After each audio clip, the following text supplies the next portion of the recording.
Hey everybody, I am everything that Lawrence Wollersheim said on the 14th of Saturday. He wanted me to tell everybody that everything that he said in the whole speech and everything was in his humble opinion.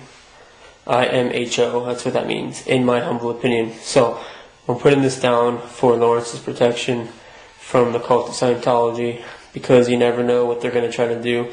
They don't like Lawrence Wollersheim because he's the only person that actually went through the entire court thing and actually won his $9.2 million over a 22 period of time, and actually, collected and everything, and that's unheard of. So Scientology likes to make an example out of Lawrence Wollersheim. So everybody understands everything he says and said in this last thing you're going to see right after this clip. It's in Lawrence Wollersheim's, in his humble opinion. Talk to you guys soon. Oh! Yeah. Yes, I am. Thank you. I wanted to say something. Hold it up closer. I wanted to say something to all the Anon people for all the amazing good work that you're doing, both personally. If some of you don't know me, my name's Lawrence Wollersheim. I'm also one of the directors and co-founders of FactNet. So I'm speaking both personally and with the authorization of FactNet to say, first of all, every peaceful and lawful thing that you guys are doing to educate about Scientology, we are really, really grateful. I mean, you guys have been phenomenal. You have done what hasn't been done before. You have done the right thing. You've made it fun. You've been creative. I mean, you've inspired many, many, many people who are former members who are afraid, and they see you come out, they see you have fun, they see you educate, they see you support each other, and these people have been shuttered into silence. And you're breaking the bonds of fear with former members. And I can tell you, because many, many former members contact FactNet and start to say, well, I was afraid, and now I'm going to start giving you information that I wouldn't give to anybody for years and years. And it's because of your courage, your inspiration, your creativity, and the fun. And I got to emphasize the fun that you guys do things, that you're breaking this grip that Scientology has on people. I believe that Scientology is a sinking ship. And I believe they are very, very afraid of you. Yeah! They're very afraid of you because you're faster, you're brighter, you're more creative, and even though they have the pros that they spend enormous amounts of money on to do their little dirty tricks, you guys are the Joes that are everywhere. You're invisible, you're visible. They don't know what to do with you. They have no idea, and you are so far ahead of the curve and so invisible that by the time they figure out what to do with part of you, you're already 7 moves ahead and in another direction in another project. I have been watching you and watching what you're doing, and I gotta say, somebody's been reading The Art of War. Somebody out there has been reading A Spy and His Masters. Somebody's been reading the Basic Intelligence Agency training manuals. And you guys have had this intuition about where to go and what to do that's phenomenal. That's phenomenal. I mean, they do not know what to do with you. Gotta keep it that way. And they don't know that you're going to be stronger, faster, more, at a ratio and at a level that they're overwhelmed now.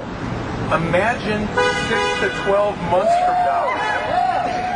Imagine a short while from now when more ex-members are standing in lines with you guys, in protest lines, who are telling their stories, giving their pieces to the government. Imagine when not a single celebrity would dare endorse Scientology publicly because they would not want to be associated with a human rights abuse, mind control cult of greed and power. Imagine that there's no more celebrity recruiting. It's over. It's absolutely over. That they can't do what they were doing to bring in new people. Imagine that every former or many of the former highest level executives who've been shuttered into silence are encouraged. They give up their piece. Those pieces are coordinated. They go to the government, and the government comes in and arrests David Miscavige. But not just David. I just came. Not just David. The top lawyers have to go too. Yeah. They are the ones who hire these, let me just describe it as it is. They hire ex-Vice Squad, ex-Intel people, real ex-Intel people, but according to my mentor, who did some checking on the backgrounds of some of these people, my mentor was Margaret Singer at UC Berkeley. These are the people that are thrown off the Vice Squad because they were running a house of prostitution. They are thrown out of the intel agencies because they are psych cases. They are so either immoral or crazy that they can't be used at the bottom of society. They can't be trusted or used, but they can be used when you have plausible deniability. And the way this works is Scientology's attorneys take a pile of money from Scientology, pass it to a detective agency or an agency of some type, which passes it to another agency, which passes it to another agency, which passes it down to the dregs of Vice, the dregs, and they're not currently in Vice, but the dregs of Vice and the dregs of the intel community, and they say, here's what you get. $5,000 to $10,000 a day, and a $50,000 to, if it's really a big job, a $200,000 bonus. And we don't care how you get it done. Get it done. Okay? And that's the kind of stuff we're going to be dealing with. We're going to be dealing with, and you already are dealing with it. But there are ways to neutralize it. There are absolutely ways, and intuitively, you guys have figured out some of them. You've stayed unpredictable. You've stayed creative.